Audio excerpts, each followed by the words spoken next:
Mənzərəni anlamaq üçün ancaq Azərbaycanlı olmaq lazımdır. 30 dərəcədə çay. Başqa cür sərinləmək olmur, neyniyim axı? Salam canlar, kanalıma xoş gəlmisiniz. Ümid edirəm ki, hər birinizin əhvalı çox yaxşıdır. Mən isə bugün evdə təmizlik edirəm. Dedim, həm işimi görüm, həm də sizinlə biraz söhbətləşək. Çayınızı, kolfenizi götürün, rahat əyləşin. Gəlin bugün həm evi birlikdə yığışdıraq, həm də maraqlı mövzulardan danışaq. Əgər hazırsınızsa, onda videoya başlayaq. Bilirsiniz, mənim üçün bir münasibətdə ən böyük red flag, yəni qırmızı çizgi hörmətsizlikdir. İnsan məni sevməyə bilər, mən də hər kəs sevməyə bilərəm. Xarakterimiz tutmaya bilər, fikirlərimiz fərqli ola bilər. Hətta elə olar ki, salam sağolumuz da olmaz. Amma bütün bunlar heç kimə qarşı tərəfə hörmətsizlik etmək haqqı vermir. Mənim xarakterimdə kiməsə söz atmaq, iynələmək, qəsdən incitmək yoxdur. Kimisə sevmirəmsə, sadəcə məsafə saxlayıram. Həyatıma davam edirəm. Çünki düşünürəm ki, bəzən uzaq durmaq, mübahisə etməkdən daha mədəni davranışdır. Amma həyatda elə insanlar var ki, elə bilirlər hər şey demək onların haqqıdır. Sən istədikləri kimi incidə, istədikləri kimi danışa bilərlər. Sən isə susmalısan. Onlara cavab verəndə ya sadəcə arana məsafə qoyanda isə deyirlər ki, özündən razıdır, heç kimi bəyənmir. Qoy desinlər, mən artıq başa düşmüşəm ki, insan öz sərhədlərini qorumayanda həmin sərhədləri başqaları pozmağa başlayır. Ona görə də öz qırmızı xətlərinizdən utanmayın. Hörmət tələb etmək təkəbbür deyil. Özünüzü qorumaq heç kimi alçatmaq demək deyil. Unutmayın, hər kəs dayanacağı yeri bilməlidir. Bilmirsə, onu siz göstərməlisiniz. Sizin üçün bir münasibətdə ən böyük qırmızı xətt nədir? Hörmətsizlik, yalan, xəyanət, yoxsa başqa bir şey? Şərhlərdə fikrinizi yazın. Bugün dedim, həm evi yığışdırım, həm də sizinlə biraz söhbət edim. Açığı evdə cəmi 2 nəfər yaşayırıq, amma mənə elə gəlir ki, işimiz heç vaxt bitmir. Bəzən özüm də gülürəm, çünki bəzi işləri biraz da özüm çıxarıram. Deyirəm, bu rəfi də silim, bu şkafı da düzəldim, bunu da dəyişdirim. Sonra baxıram ki, özümə yeni iş tapmışam. Amma nə edim, təmizliyi həqiqətən sevirəm. Ev səliqəli olanda ruhum da rahat olur. Bir də o təmizlikdən sonra evə yayılan qoxu var. Məncə bunu evdar xanımlar çox yaxşı anlayar. Elə bil bütün yorğunluğun çıxır. Bir şey də hiss etmişəm. Əvvəllər ev işi mənə sadəcə edilməli bir iş kimi gəlirdi. İndi isə musiqi qoşuram ya da kamera qarşısına keçirəm. Söhbət edirəm bütün işlərimi. Belə olanda nə iş ağır gəlir, nə də vaxt uzun keçir. Artıq 6-7 aydır ki, işləmirəm. Bəziləri elə düşünə bilər ki, evdə olmaq rahatdır. Amma evdə olmaq o demək deyil ki, boşsan. Evin işi hər gün var, sadəcə maaşı yoxdur. Buna görə də bir də video çəkməyi əlavə edəndə günün necə keçdiyini heç hiss etmirəm. Vlog çəkmək isə mənə çox yaxşı təsir edir. Bəzən əhvalım olmur, yorğun oluram. Amma kameranı açan kimi elə bilirəm ki, dostlarımla söhbət edirəm. Videoları montaj edəndə də ayrıca zövq alıram. Baxıram ki, kiçik də olsa nəsə yaratmışam və bu hiss mənə motivasiya verir. Ən çox istədiyim şey isə odur ki, burada səmimi olum. Həyat hər zaman ideal olmur. Bəzən yoruluruq, bəzən həvəsimiz olmur, bəzən planlarımız alınmır. Amma yenə də davam etmək lazımdır. Mən də bacardığım qədər bunu etməyə çalışıram. Bir şey də mənə çox maraqlıdır. Siz ev işini sevərək edirsiniz, yoxsa sadəcə məcbur olduğunuz üçün?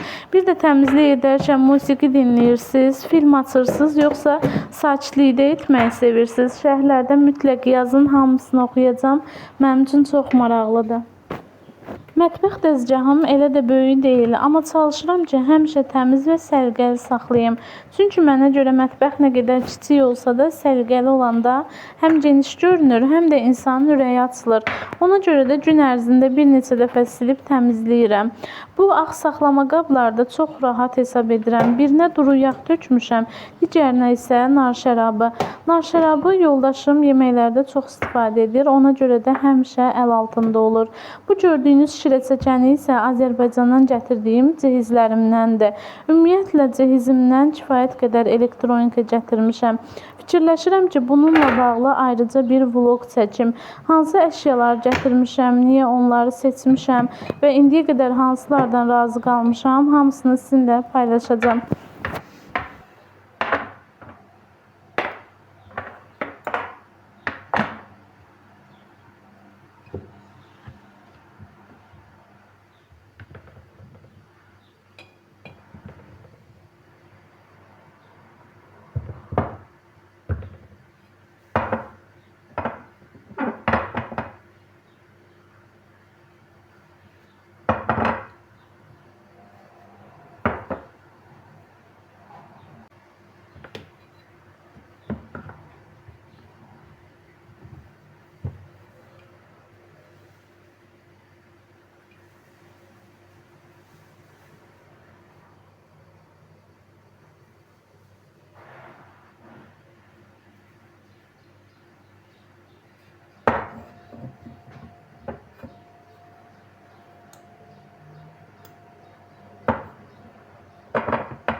Nəhayət mətbəxdəki işlərimi bitirdim. Keçdim, yuyulmuş paltarlar var idi, onları sərməyə.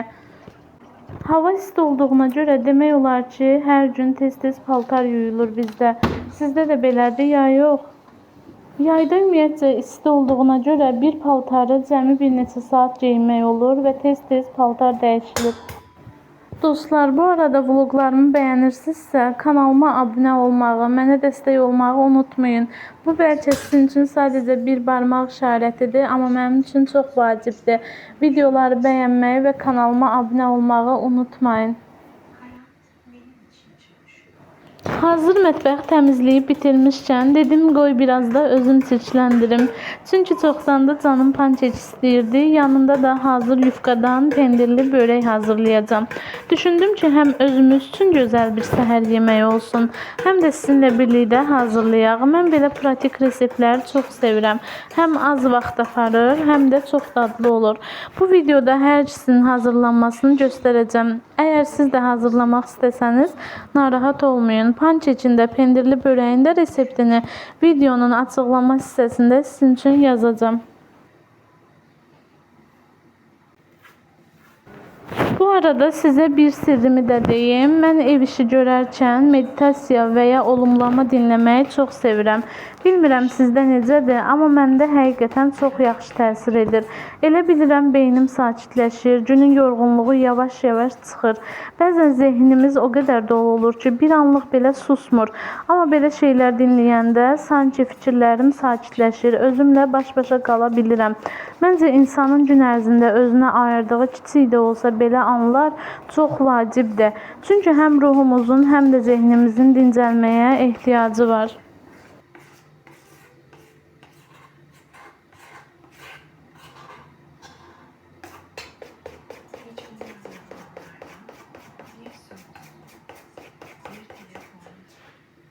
Bir bakış, hayat sihrini sergiliyor.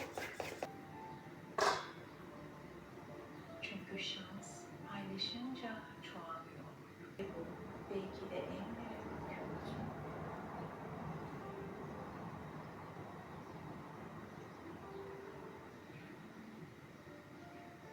Artık hayat daha kolay, daha akışkan, daha keyifli.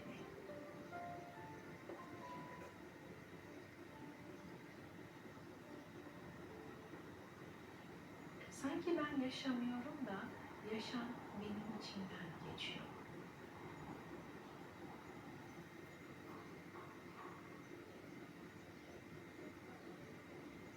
Bir şarkı çalıyor, tam içimdeki soruya yanıt veriyor.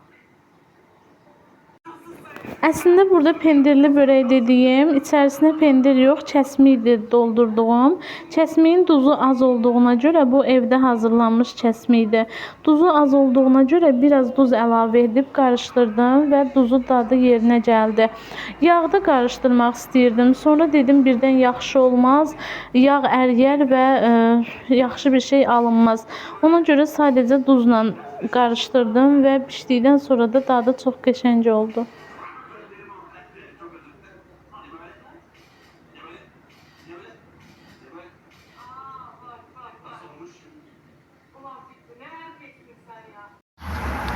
Vlogda baxdım ki, bugün ümumiyyətcə üzüm düşməyib. Dedim ki, heç olmasa son hissələrini bu cür çəkim.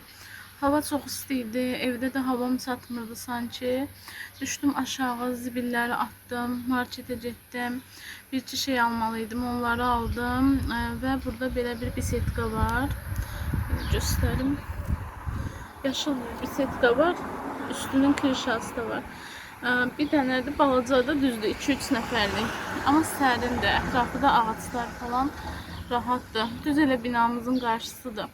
Dedim oturum biraz, hava alım. Çünki həqiqətən evdə sərinləndirici falan işləyir. Amma yenə də elə ki, evdə hava yoxdur da. Evdə nəfəs almaq olmur. Dedim ki, mən də düşüm aşağı, biraz nəfəs alım, oturum. Marketdən deməli bunları aldım. Kofe madde. Belə göstərim.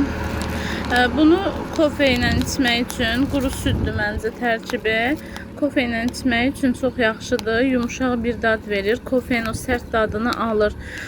Demişdim keçən vlogda, yoldaşım 2 həftədir diyetdədir və səhərlər çox vaxt çay içmir işə gedəndə. Mən də bundan alıram ki, kofe içir, təzyiqi falan düşməsin, özünü narahat hiss eləməsin. Bitmişdi, getdim bir dənə də aldım. Hardasa bir həftə falan idi. Almışdım, 100 qramlıq belə alıram hər dəfə. Bir dənə də belə vişnə aldım. Kapinin vişnələrini çox sevirəm belə. Belə, burada da ki açarım. Bunu Gəncədən almışdıq, hələ də məndəndir. Maraqlı bir şey tapsam dəyişəcəm, amma ürəyim də gəlmir dəyişməyə. Burada yollarda ümumiyyətcə turistik yer olduğuna görə motosikletlər çoxdur. Motorcular deyirlər. Dəhşət çoxdur. Maşından çox demək olar ki, motosikletlər var. Və onların xüsusi belə toplaşdığı yerlər var. Sakit, dəniz kənarı, məsələn, rahat içki içə bildikləri, rahat oturub piknik edə bildikləri yerlər var. Orada hər kəs düzdür gedib piknik edir falan, amma onlar xüsusi olaraq ən çox motosikletlər gedib orada dayanır. Bir də maşını yolda çox sürətli sürürlər, heç belə diqqət eləmirlər. Hətta keçən dəfə olmuşdu ki, bir anda bizim maşının qabağından çıxdı, yoldaşım saxlamasa demək olar bizim maşına yapışmışdı, yəni o dərəcə. Bir anda çıxırlar maşının yanına, sürətə falan fikir vermirlər, həddən artıq sürətli sürürlər yollarda. Çanakkale'nin havası həqiqətən bir başqadır, çox gözəl havası olur. İsti olmağına isti olur, o heç. Amma demək olar ki, yay mövsümüdür, təbii olaraq hər yerdə isti olur. Amma təmiz havası var, yəni rahat havası var, sıxmır insanı, nəm yoxdur çox vaxt. Çox yer olur ki, məsələn, dənizə görə nəmli olur, şəhərdə nəfəs almaq olmur. Amma burada elə deyil, nəm yoxdur, təmiz havası var, eynən elə bilirsiniz ki, dağ havasındasınız. Bu səbəblərdən ötürü də ev qiymətləri burada çox bahadır. Deməli, keçən dəfə mən demişdim ki, qonşumuz bizim köçüb burada yaşamaq üçün, Çanakkale'də yaşamaq üçün. Onlar hardasa 2 balaca otaqlı evdir, bir kuxniyadır, bir də salondur. 1200 manata tutublar evi, aylıq 1200 manata. Düzdür, əşyalıdır, hər bir əşyası var. İstər kuxniya, istər yataq otaqları, ütüdən tutmuş, paltar suşulkasına qədər hər şey, yəni çöpdən, necə deyirlər, çöpdən kibritə qədər, boşqab, fincan, qab, qacaq, hər şey var. Amma yenə də biraz bahadır şəhərə uyğun olaraq. Məsələn, biz Gəncədə elə bir evdə qalırdıq. Aylıq 550 manat verirdik buraya görə, amma 2 qat qiymətdir. Amma biz qaldığımız ev sıfır ev olduğuna görə, sıfır bina, sıfır ev olduğuna görə heç bir əşya yox idi. 4 divar idi, hər şeyi özümüz gətirdik, özümüz satışmayanları aldıq. Bizim qiymət onlara nisbətdə düzdür, münasibdir, amma yenə də bizim üçün də çoxdur. Belə dostlar, vlogumun sonuna yaxınlaşdıq artıq. Sona qədər izlədiyiniz üçün hər birinizə dərin təşəkkür bildirirəm. Abunə olmayanlar çox xahiş edirəm. Abunə olmağı, dəstək olmağı, rəy bildirməyi və bəyənməyi unutmayın ki, kanalım aktivləşsin. Mən də söz verirəm ki, artıq daha tez-tez uzun videolar çəkib atacağım sizinlə. Görüşənə dək özünüzə yaxşı baxın.